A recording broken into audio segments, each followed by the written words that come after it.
बड़ी खबर है, मुंबई का नाला सुपारा बना ड्रग हब।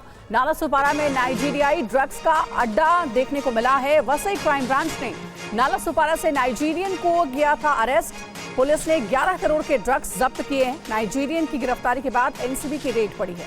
और मुंबई के नाला सुपारा में नाइजीरिया ड्रग पैडलर को पुलिस ने गिरफ्तार किया है। नाइजीरिया ड्रग तस्कर लगातार रिमांड में है और 11.5 करोड़ का ड्रग्स इससे जब्त किया गया। पुलिस उसके कनेक्शन की भी तलाश कर रही है। उसके साथियों के बारे में भी लगातार पूछताछ में लगी है। पुलिस की पूछताछ में हाईटेक रिमांड और रेमंड के बॉलीवुड कनेक्शन का भी खुलासा किया गया है और कई फिल्मों और सीरियल्स में काम कर चुका है। खासतौर पर पुलिस बॉलीवुड और नाइजीरिया तस्कर के बीच की कई लगातार जो कड़ी है उसको तलाशा जा रहा है। बॉलीवुड में ड्रग्स कनेक्शन की जांच भी की जा रही है। पुलिस ने आरोपी के खिलाफ नारकोटिक्स, ड्रग्स एंड और साइकोट्रोपिक एक्ट के तहत मामला दर्ज किया है। आगे की जांच भी लगातार की जा रही है। पुलिस के मुताबिक नाला सोपारा शहर में बड़ी संख्या में नाइजीरियाई नागरिक अवैध रूप से रह रहे हैं।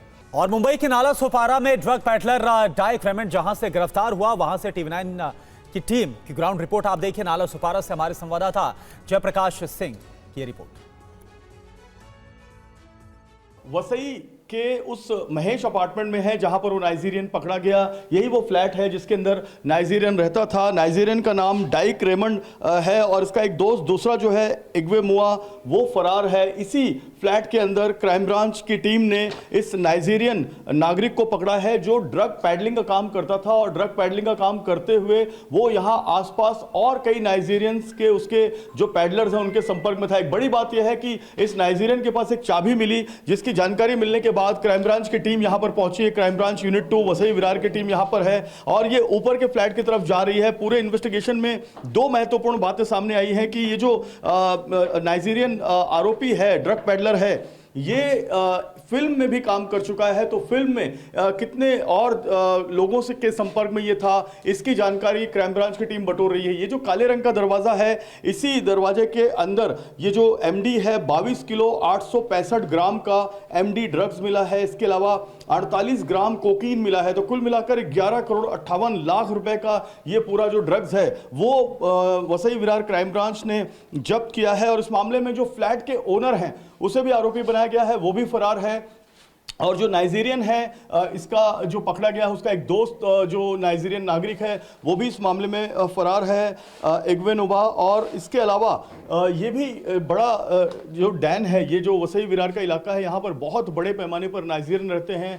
वसई विरार क्राइम ब्रांच ने पिछले एक साल की अगर हम बात करें तो करीब 500 करोड़ से ज्यादा का जो ड्रग्स है वो जब्त किया है। तो वसई विरार क्राइम ब्रांच की टीम लगातार इन्वेस्टिगेशन कर रही है। जो आरोपी नाइजीरियन फरार है उसकी तलाश कर रही है और जो फ्लैट का जो मालिक है जो फरार है उसकी भी तलाश की जा रही है। ये माना जा रहा है कि एक बड़े ड्रग सिंडिकेट का ये पूरा मामला है जिसमें नाइजीरियन, केनिया और जो विदेशी नागरिक हैं वो शामिल हैं। और फिल्मों में अगर ये काम करता था तो फिल्म में किन किन लोगों के संपर्क में था, आर्टिस्ट, सप्लायर या फिर लाइट कैमरामैन या फिर जो दूसरे डायरेक्टर्स हैं उनके संपर्क में था, कहां इसने ड्रग्स सप्लाई किया है, कितना ड्रग्स सप्लाई किया है, इन तमाम चीजों की पड़ताल करने में जो वसई विरार क्राइम ब्रांच और वालियू पुलिस जुटी हुई है। और अब तक इस मामले में जो रिकवरी हुई है वो 11.5 करोड़ रुपए के ड्रग्स की हुई है। लेकिन माना जा रहा है कि अभी करोड़ों के ड्रग्स और रिकवर किए जा सकते हैं।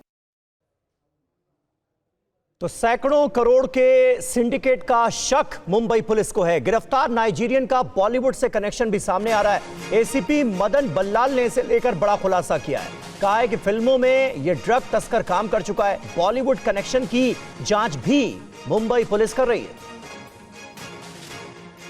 सर, आपने बताया कि ये जो नाइजीरियन ड्रग पैडलर हैं इनका एक बहुत बड़ा नेटवर्क काम कर रहा है। सुनने में आया कि ये टीवी और फिल्म में भी काम कर चुका था और वहां भी कई लोगों के कनेक्शन में था। ये जो विक्टर रेमंड है ये खुद बता रहा है कि मैंने 2-3 फिल्मों में साइड एक्टर का रोल किया है। हम लोग वो एंगल में तपास अभी कर रहे हैं।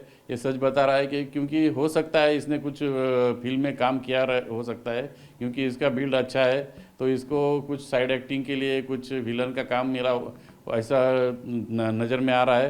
तो हम लोग कौन से फिल्मों में काम किया है और ये किसके किसके संपर्क में आया है, इसका भी हम लोग अभी तपास कर रहे हैं। सर, क्योंकि ये ड्रग पैडलर है और ये अपने फ्लैट में केमिकल भी मिला है, एमडी के कुछ इसमें रॉ मटेरियल भी मिले हैं, तो ये अपने फ्लैट में ही ड्रग बनाकर जो दूसरे नाइजीरियन इसके जो कांटेक्ट में इसके जो दोस्त हैं या जो ड्रग पैडलर हैं उनके जरिए ये फिल्म में और टीवी में कई लोगों तक पहुंचता होगा। क्योंकि अगर ये फिल्म में काम करने जा रहा है और काम किया है जैसे इसने बताया, तो ये बहुत सारे डायरेक्टर और आर्टिस्ट सप्लायर्स के भी संपर्क में रहा होगा। ये कुछ फिल्मों के लोगों के संपर्क में है, ये तो पता चल रहा है बेसिकली, लेकिन इसके हम थोड़ा सा डीप में जाएंगे